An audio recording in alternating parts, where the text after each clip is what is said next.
Hello viewers, मैं हूं सरताज sir और आप देख रहे हैं सरताज सर की क्लास।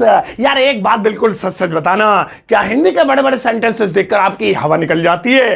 क्या हिंदी के बड़े बड़े सेंटेंसेस देखकर आप ये सोचते हैं इनकी इंग्लिश कैसे बनेगी? क्या हिंदी के बड़े बड़े सेंटेंसेस देखकर आपको समझ में नहीं आता है कि कौन सी चीज पहले लिखी जाएगी, कहां से शुरुआत करें? तो महाराज बिल्कुल सही जगह आ गए हो आप। आज की इस क्लास में मैं आपको यही सिखाऊंगा कि हिंदी के बड़े बड़े सेंटेंसेस को इंग्लिश में कैसे ट्रांसलेट करते हैं, फिर चाहे वो अफर्मेटिव हो, नेगेटिव हो, इंटरोगेटिव हो या डबल इंटरोगेटिव हो। ट्रिक बताऊंगा कमाल की जहरीली, वो भी लाइव डेमो के साथ। आप हिंदी के बड़े बड़े सेंटेंसेस को इंग्लिश में ट्रांसलेट करने की ट्रिक जानने के लिए इस वीडियो का अंत तक जरूर देखिएगा। आगे बढ़ने से पहले चैनल को सब्सक्राइब कर दीजिए, सब्सक्रिप्शन बटन पर एक बेल आइकन को उसको दबा दीजिए ताकि रोजाना वीडियोस के नोटिफिकेशन आपको बिल्कुल टाइम पर मिल जाए।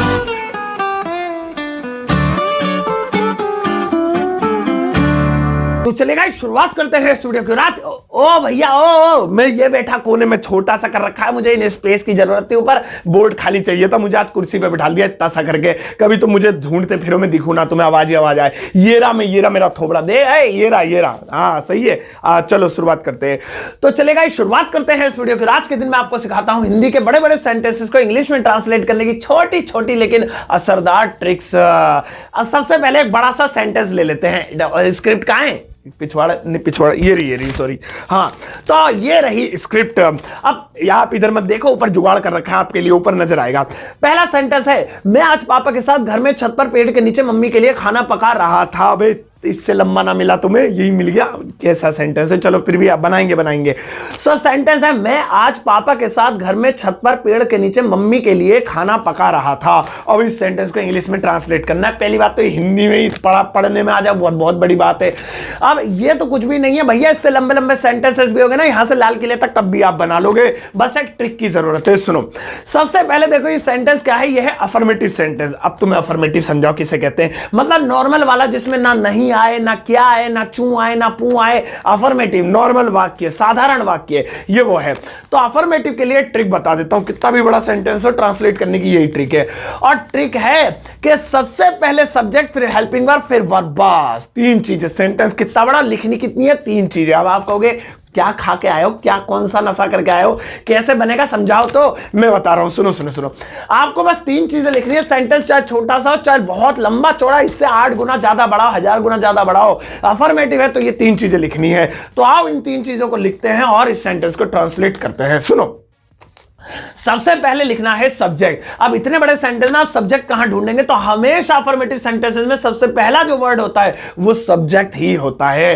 तो इसमें सबसे पहले क्या लिखा है? मैं बकरी बन रहा हूं, सॉरी, मैं लिखा है। मैं की इंग्लिश क्या होगी इतना नहीं बताऊंगा मैं, इतना तो आता होगा तुम्हें, तुम तो बिल्कुल ही वो बनने हो। मैं को कहते हैं ही, सी, दे, क्या कहते हैं इंग्लिश वीक है मेरी, याद आ गया। ही मैं को कहते हैं आई। अब आई लिख दिया जी, ठीक है। पहली चीज हो गई, ध्यान सुनना।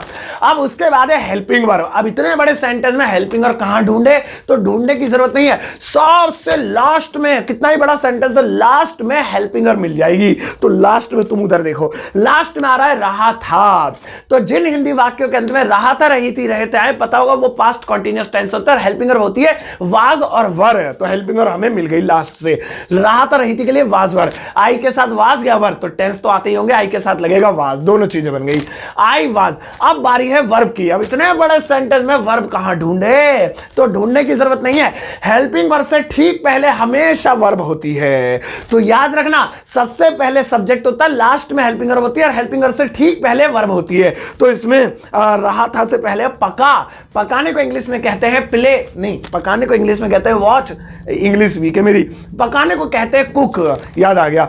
तो वाज वर्ब के साथ आईएनजी लगानी पड़ती है, टेंस तो याद होगा। तो कुकिंग, आई वाज कुकिंग, बन गया, फाड़ूंगा नहीं, भी और भी है, बन गया। बस अब आपको बाकी का क्या करना? अचार डालना है, अचार ही डालना है। आपके तीन चीजों का सेट बन गया, बस काम खत्म हो गया। अब इसमें जो भी लिखा है कहीं भी कोई सा भी चेप दो, आपका सेंटेंस पूरा का पूरा तैयार हो जाएगा। और अगर आपको समझ में नहीं आ रहा ना कौन सा वाला कहां चेपना, तो मैं आपको बता देता हूं, तीनों के बाद उल्टी तरफ से चलो। जैसा हमने पका तक तो लिख लिया, अब उल्टा चलो। खाना, फूड, के लिए, फोर, मम्मी, मदर, के नीचे, अंडर, पेड़, ट्री या द ट्री, पर, ऑन, छत, द रूफ या रूफ, में, इन, घर, हाउस या द हाउस, के साथ, विद, पापा, फादर, आज, टुडे चाय की पत्ती, आई मीन खाली टुडे। बन गया। तो मैंने तो ऐसे उल्टी तरह से लगा दिया, लेकिन आपको मैं फिर से बता रहा हूं कि ये तीन चीजें सब्जेक्ट, हेल्पिंग और वर्ब लगाने के बाद आप चाहे उल्टा बनाओ, चाहे मम्मी को पहले लिख दो, चाहे आज पहले लिख दो, चाहे कुछ भी पहले लिख दो, कोई दिक्कत नहीं है, क्योंकि आपने ग्रामर का रूल फॉलो कर लिया। और वो फॉलो करना ये कि तीन चीजों को लाइन से लगाना है, सब्जेक्ट, हेल्पिंगर और वर्ब। और आपको यही पता चल गया सब्जेक्ट कहां होता है सबसे पहले, हेल्पिंगर कहां होती है लास्ट में, और वर्ब कहां होती है हेल्पिंगर से ठीक पहले। सही है, एक और बना के देखते हैं, एक और देखते हैं। देखो फिर से, जैसे भाई मिटाओ इस ऐड, हाँ हो गया। हाँ, जैसे सचिन सोमवार को धोनी के साथ मैदान में भारत के लिए क्रिकेट खेलेगा। सचिन सोमवार को धोनी के साथ मैदान में भारत के लिए क्रिकेट खेलेगा, लिखा हुआ देख लिया। अब इस सेंटेंस को इंग्लिश में बनाना है। अफर्मेटिव है, ना नहीं आ रहा, ना चू आ रहा, ना पू आ रहा। अभी अफर्मेटिव के अलावा ही बनाने सिखाऊंगा, पहले अफर्मेटिव कर लेते हैं। तो फॉर्मूला आपको पता है, सब्जेक्ट, हेल्पिंग और वर्ब, तीन चीजें लिखनी है, बाकी टेंशन फिर खत्म। तो चलो फिर तीन चीजें लिखते हैं। सबसे पहले सब्जेक्ट, तो सबसे पहला सब्जेक्ट होता है तो सचिन, सचिन नाम का नाम लिख दिया सचिन। अब लास्ट में जाएंगे क्योंकि हेल्पिंगर लिखनी है, हेल्पिंगर हमेशा लास्ट में मिलेगी, तो लास्ट में आ रहा है गा। तो कोई भी ऐसा वाक्य जिसमें गा, गी, गे आए, वो फ्यूचर का इंडेफिनिट होता है, जिसमें लगता है विल या शैल। तो सचिन विल, विल लगा दिया यहां पे। फिर उससे पहले होगी हेल्पिंगर, क्योंकि लास्ट वाला वर्ब, लास्ट वाली हेल्पिंगर होगी तो हेल्पिंगर से पहले हमेशा वर्ब मिलेगी। तो लिखा है खेले, क्योंकि गा तो हो गई हमारी हेल्पिंग वर्ब, तो खेले, खेलने को बोलते हैं प्ले। तो यहां पे सचिन विल प्ले, बस। अब निन्नू मान लो, थोड़ी सी नींद मान ले, बाद मान लेंगे। तो कुल मिला के हुआ सेंटेंस इंग्लिश में हमारा ट्रांसलेट हो गया, सचिन विल प्ले। अब इसमें क्या क्या बचा, सोमवार को ऑन मंडे, चाहिए बाद में लिख देना। धोनी के साथ विद धोनी, चाहे पहले ऑन मंडे लिख दो या विद धोनी लिख दो। मैदान में इन द ग्राउंड, चाहे पहले लिख दो या बाद में लिख दो। भारत के लिए फॉर इंडिया, चाहे फॉर इंडिया पहले लिख दो, चाहे फॉर इंडिया बाद में लिख दो। क्रिकेट, क्रिकेट पहले लिख दो या बाद में लिख दो। तो कुल मिला के यहां पर यह हो गया कि हमारा सेंटेंस बस तीन चीजों पर डिपेंड करता है, अफर्मेटिव, सब्जेक्ट, हेल्पिंग और वर्ब। इसको बनाने के बाद बची हुई चीजों को आप बस उनकी इंग्लिश लिखनी है, आप कहीं भी लिख दो उठा के, आगे पीछे वगैरह। लेकिन जैसे जैसे आप अच्छी इंग्लिश सीखते जाओगे तो आपको ऑर्डर में लगाना भी ढंग से आ जाएगा। लेकिन अभी फिलहाल आपको जितना आता है बस तीन चीजें फॉलो कर लो। आओ अब बढ़ते हैं नेगेटिव सेंटेंस की तरफ। बार बार कहना पड़ेगा सफाई के लिए, कर्मचारी रख लो, सफाई करो इसकी। अब भैया अब आते हैं नेगेटिव सेंटेंस की तरफ। नेगेटिव वाला सुनो, देखो सुनो, देखो सुनो। मैं कल छत पर भाई के साथ पापा के सामने मोबाइल नहीं रहा था। मैं कल छत पर भाई के साथ पापा के सामने मोबाइल नहीं चला रहा था। ये नेगेटिव, इसमें नहीं आ रहा है। तो इसे बनाने के लिए कोई भी लाइफ में नेगेटिव सेंटेंस आ जाए तो आपको क्या करना है, एक फॉर्मूला याद रखना, कितना ही बड़ा हो सेंटेंस चाहे। फॉर्मूला है subject plus helping plus not plus verb. देखो सेंटेंस रूल वही है जो भी पहले सिखाया, बस तीसरे नंबर पे नॉट बढ़ गया बस। अब चलाओ बनाते हैं। सबसे पहले सब्जेक्ट तो आपको बता रखा, सब्जेक्ट हमेशा सबसे पहले होता है, तो हो गया मैं, आई, हाँ ठीक है। उसके बाद है हेल्पिंग वर्ब। हेल्पिंग वर्ब हमेशा आपको बता रखिए कि लास्ट में होती है, तो रहा था वही वाज वर आएगा, आई वाज। अब नेगेटिव है तो हेल्पिंग वर्ब के फौरन बाद आपको नॉट लिखना पड़ेगा, बोलना पड़ेगा, तो आई वाज नॉट। अब है वर्ब, तो वर्ब हमेशा हेल्पिंग वर्ब से पहले होती है, यानी लास्ट वाले से पहले होती है, तो है चलाना। अब चलाने के लिए मोबाइल चला, वैसे तो ड्राइव कहते हैं, लेकिन मोबाइल की बात हो तो ड्राइव नहीं, यूज लिख लेंगे तो बेटर होगा, यूजिंग, क्योंकि वाज वर्ब के साथ आईएनजी लगती है। सो आई वाज नॉट यूजिंग, इतना बन गया। अब आप मोबाइल वगैरह वगैरह हर एक चीज कोई सी भी आगे पीछे करके लिख दो, कोई दिक्कत नहीं है, क्योंकि आपका मेन सेंटेंस ट्रांसलेट हो गया। जो चीज मेन थी वो तीन चीजें सबसे पहले लगानी है, जो इन तीन चीजों को पहले लगा दे वही अंग्रेज माना जाता है इंग्लिश में, और अब आप अंग्रेज ही हो। सही है, एक और लेते हैं। अब हम लेते हैं इंटरोगेटिव, यानी क्या वाला, जिनमें क्या शुरुआत में आता है। तो सेंटेंस है मिटाओ मिटाओ मिटाओ प्लीज। अब है क्या वह 2 साल पहले आगरा में परिवार के साथ ताजमहल देख चुका। जिन वाक्यों में क्या आए वो इंटरोगेटिव कहलाते हैं। क्या मैं जा चुका था, क्या वह जा रहा होगा, क्या वह सोएगा, क्या तुम पढ़ रहे हो, क्या तुम पढ़ते हो, क्या तुम खेलते हो, क्या वाले इंटरोगेटिव कहलाते हैं। इसके लिए फॉर्मूला सुनो, कितना भी बड़ा सेंटेंस आए बस तीन चीजें आपको लिखनी है। वो फॉर्मूला क्या है, helping verb plus subject plus verb, बस इतना सा। इसमें क्या हुआ, कुछ भी नहीं हुआ, बस हेल्पिंग वर्ब पहले आ गई। अब आपको सब चीजों का पता है कौन सी चीज कहां पाई जाती है, जैसे वो मवाना मवाना के जंगलों में पाए, मवाना नहीं सॉरी सवाना के जंगल कौन से, वही तो यहाँ हेल्पिंग आर पहले, तो हेल्पिंग आर हमेशा लास्ट में होती है, तो है चुका है, तो चुका है चुकी है प्रेजेंट परफेक्ट टेंस है, हेल्पिंग आर होती है हैज और हैव, तो वह की बात हो रही है तो ही के साथ हैज लगता है, तो हैज।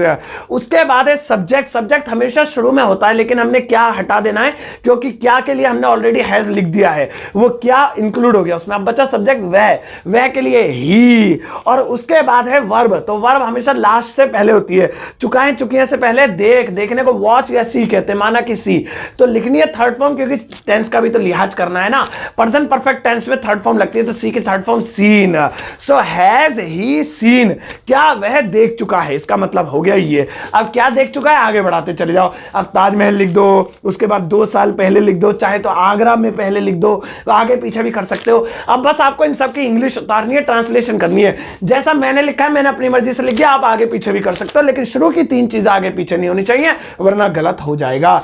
तो क्या वाले यानी इंटरोगेटिव ट्रांसलेट करने का फॉर्मूला ये रहा।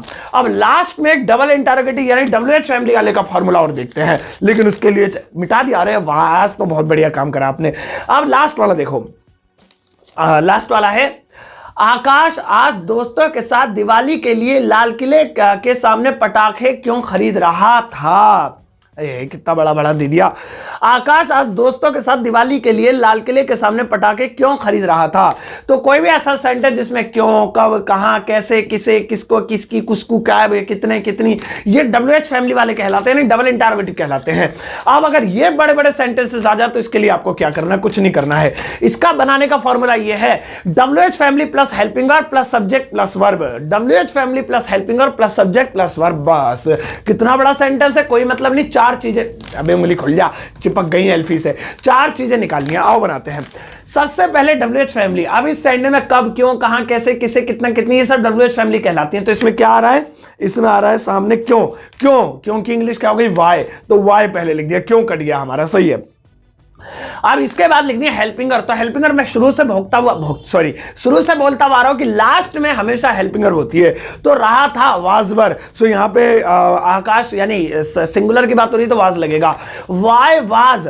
उसके बाद है सब्जेक्ट, सब्जेक्ट हमेशा शुरू में होता है, तो शुरू में आकाश है तो आकाश आकाश हो गया, वाई वाज आकाश। उसके बाद लिखनी है वर्ब, तो वर्ब हमेशा हेल्पिंगर से पहले आती है, हेल्पिंगर लास्ट में होती है, तो लास्ट से पहले वाली वर्ब हुई, तो है खरीदना यानी बाई, तो आईएनजी लगाना पड़ेगा क्योंकि टेंस के अकॉर्डिंग चलना है, टेंस हमारा कॉन्टिन्यूअस टेंस है, आईएनजी लगेगी, so buying, why was Akash buying. अब पटाखे, क्रैकर्स, फायर क्रैकर्स के सामने, in front of Lal Qila, red fort, के लिए, फॉर दिवाली, दिवाली के साथ, विद दोस्तों, फ्रेंड्स। आज टुडे मैंने उल्टी तरफ से बना दिया, आप बीच बीच में से उठा के बना दो, आप कभी ये पहले लिख दो कभी वो पहले लिख दो, कोई दिक्कत नहीं है क्योंकि 4 चीजें आपने सही लगा दी, आपका पहचान पत्र बन गया। अब इसे घुसेड़ लेते हैं मतलब क्लास में, सही है। तो भाई साहब देखा आपने किस तरह से बड़े बड़े सेंटेंसेस को इंग्लिश में ट्रांसलेट किया जा सकता है और बहुत इजी है ये। आप एक बार वीडियो फिर दोबारा से देखना, माइंड में घुसेगा, नहीं घुसेगा तो कमेंट बॉक्स जिंदाबाद है, टाइप करने में कौन सी उंगलियों में तुम्हारी सूजन आ जाएगी मैं जवाब दे दूंगा। अब आपके लिए एक छोटा सा काम है, लगाओ मैडम 2-3 किलोमीटर लंबे सेंटेंसेस इनके लिए लगाओ, ये रहे वो भाई साहब कितने बड़े लगा दिए।